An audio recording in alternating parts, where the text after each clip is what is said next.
Well, hello everybody, Pastor Joel here with you one more time for the Past Days with Pastor Joel. Great to be with you. Again, if you haven't checked it out yet, I tried for my first time last night a live stream, which I'm going to be doing on some sort of a regular basis. And check that out if you have any comments. How does it look? How does it sound? Etc. I'd really appreciate that. But I don't edit my videos anyway, and I wanted to have a way to get content out to various platforms at once. And I think I found a good way to do that, and I'd love to engage with some of you too. So more information coming out about those. But I wanted to do a quick recap of the debate between Don Preston and Chris Date, which was held just yesterday. And I've got a lot going on today, so I thought maybe a car video would be kind of fun, and I haven't done one for a while anyway. I saw that Zach Davis had done a reaction. I've seen some comments from Mike Sullivan and others about the debate, but I just wanted to chime in. And some of the stuff, that's been said, like, even how Chris kind of showed up and what he's wearing and stuff. That's just a personal choice. And his attitude throughout the debate definitely was troubling. And so I agree with those things, but I want to focus a little bit more on just what I saw, which I have seen so many times now in various and sundry ways. Hello, Hebrews chapter 1. Just thought I'd throw that in there for fun. At any rate, it's a reference to the text there. In various and sundry ways, it goes on that in past times God spoke through the prophets, but in these last days He speaks to us by His Son Jesus, and so on. So just having a little spontaneous fun there. At any rate, I want to talk more about the strategy and what I've seen over and over, regardless of who you even thought won this debate. I just want to look at this, the way this is so often done and carried out is you've got someone who represents the full preterist view, sometimes referred to as Don often does as covenant eschatology. Other people will call it full preterism. Whatever you want to call this view that prophecy is fulfilled. Those people generally are bringing lots of scripture, comparing scripture with scripture, which seems to be a good way to do hermeneutics. And the opponents in those debates, and this also happens in online discussions on Facebook and so on, often use ridicule, and if they don't use ridicule, they use philosophical arguments, they use theological arguments, which are not at all the same thing as hermeneutical or biblical text arguments. In other words, they're not using exegesis. And this is what I saw again in spades. I, like so many of you, I think, we're looking forward to this debate because Chris Date certainly seems to be a sharp guy. I've seen him in other debate discussion types of settings. He does well, usually fairly adept at getting his points across. His ministry he's kind of known for, just in case you want to look up more of his stuff, is a ministry called Rethinking Hell. At any rate, so you might look for him there. But it's so ironic that Chris Date's basic whole argument was these things haven't happened yet. I know they haven't happened yet because no one else in the history of the church thought they happened yet. Because in the creeds you don't see that they've happened yet, and therefore I don't think they've happened yet. And I want to make sure that I stay in line with historic Christianity, with Orthodox Christianity. I want to make sure I'm a creed hugger, which is a term I picked up lately and like. And that was basically his whole argument, ironically. And I've seen a couple other people bring this up as well, but I was thinking of it even before the debate, wondering how he'd handle this. Chris Date very strongly opposes the traditional view of hell that a lot of Christians believe, and that I think the creeds largely hold to. So he is an outlier on that one area. His view on hell would certainly be called heretical by many. And yet his whole argument against full preterism is that he wants to make sure that he stays within the main line of orthodoxy, which is just interesting. And then after, and you should watch the debate and you'll see this, after they both give their opening arguments, and usually in a debate and an opening argument at that point, they're not taking apart each other's view. They're presenting either the affirmative of this, somebody else is affirming the negative, somebody else is positing rather the negative of that premise, whatever it is. And then after that, then you have the rebuttal. Chris Date in his rebuttal basically what he said, and I kind of had to do a double take, and I was engaging with another friend who was watching part of the debate, and we were kind of making some comments about it. And this is basically what he said is, and I'm paraphrasing it in my own language, but Don, you used all these scripture references, but I'm really not going to go there, because they were scripture references from all different places in the Bible.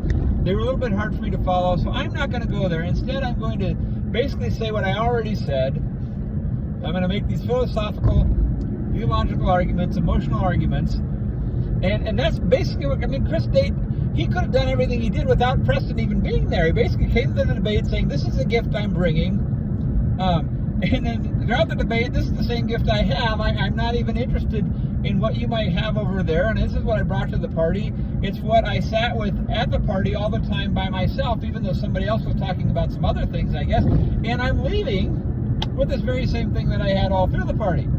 Didn't even address the scriptures. So let's say, and Don, in full disclosure, Don is a friend of mine, and Don, I'm amazed at how well Don knows the scriptures. And when you see him do his videos and things, he has certain verses he may be looking up, but a lot of that's off the top of his head. And I know that not only from seeing some of those, but in personal phone conversations I've had with him, where I'll bring up some question and he'll say, oh, well, this scripture not. So he really knows his stuff. And it's like, Date's almost being critical of that. Like, you brought too much scripture. You went to too many passages. Now, let's say, because Don does have so much, right at his disposal in terms of scripture, let's say that Date honestly didn't understand the connections Don was making. Then how about, okay, I'm not sure how that scripture connects. Could you help me see that? Or let's just focus on one of these, which I know that Don would have been happy to do, but he just, said, basically, I am not going to go there. Because and then he had this kind of and I thought this was kind of a juvenile way to do it, honestly. He used this meme that he put up, and then he had this other thing he did later in the debate that was just honestly pedestrian, if not junior high-ish. I'm sorry. It just was. But they didn't even want to touch those things. Isn't that what we're supposed to be doing? Is comparing scripture with scripture to exegete text. And what I love so much, and what I've learned so much and continue to learn about people that come at scripture from a fulfilled perspective is we realize how often the New Testament authors were quoting, giving homage to the Old Testament text. Richard Hayes has a term that he's used, Metalepsis. And what Metalepsis is that when, let's say, Paul, for instance, quotes a couple verses from Isaiah, Paul in his mind isn't thinking, oh, audience that I'm talking to, I want you to remember, chapter 65, verses 17 and 18 from Isaiah. He's bringing back the whole context. It would be like if some of us were discussing a movie we saw, like let's take Star Wars, just to have something that a lot of people know about, and I quoted like a couple lines from one Star Wars movie. What I'm trying to do is bring all of us back into that overall context, and we need help that they didn't know, because they knew these Old Testament books well, and they knew the literature. And so it's like what Date completely ignored is the reason that Don is using those particular scriptures is because those are the particular scriptures that the New Testament authors used. It's what they were pulling from. It's what they were drawing from. It's what they were referencing. And when we start to read the Bible that way, hello, game changer. These apostles were walking Old Testaments. And so if Paul, and this would be particular to the debate, 1 Corinthians 15 would be a big one, but other texts. So if Paul is drawing from Hosea and is drawing from Isaiah and other places, why would it be a bad idea to say, hey, maybe he was doing that because he actually thought these texts related to each other, Mr. Date? Huh? But Date just flat out said, I'm not going to go there because you're just kind of picking scriptures from all over the place, without even considering the possibility that those scriptures from all over the place happen to all be talking about the same stinking thing. And that's why Don used them. So, really disappointed by that. And I've just seen it over and over and over and over. I've experienced it over and over. I could literally... and I'm talking about people that I know personally that live, in my community or general area. I could count on one hand, actually using let me see if I can, using about 3 fingers, how many people that I know personally have actually been willing to look at the Bible with me. And I really appreciate people who would do that, even if people that don't come to the same view, but they'll at least say, yeah, I can understand why you might read that way. Boy, I've never seen that before. I've never considered that. Maybe literally like 3 people. And I know lots of people. And so it's an amazing thing. And again, we just saw that come out, and just look for that in other debates. I think you're going to just continue to see that, because the fact is there is so much textual evidence for the view that we hold. That's why we hold it. I mean, if I thought there wasn't, if I thought I had the wrong view, why would I not be willing to give it up in a heartbeat? And I'm still willing.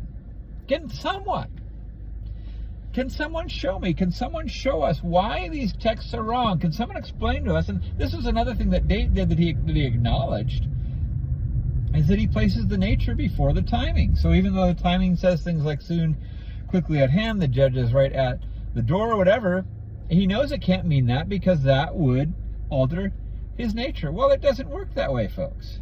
It simply doesn't work, because the timing is not apocalyptic.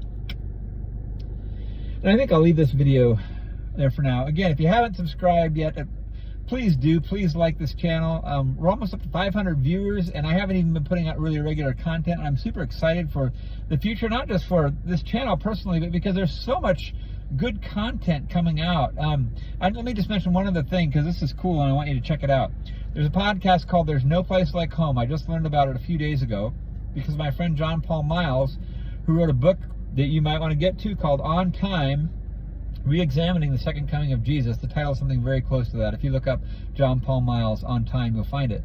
But he sent me a message the other day, because there's a lady on this podcast called There's No Place Like Home. Her name's Shelly. I don't know her last name. And she has 74,000 plus subscribers, and she's starting to talk about preterism. She's saying, I'm kind of newer to it. I'm studying the view, but she is giving full preterism a fair shake. And I encourage you to check it out. Just this morning, she did another episode on preterism. Again, the podcast is called There's No Place Like Home. Her name is Shelly something. If you go to my Facebook page, Joel Rosenauer, Rosenauer, I posted the link there. I just think it's great that this message is getting out. Some people are starting to give it a fair shake. So at any rate, just wanted to give my thoughts on that debate, and I will leave it there.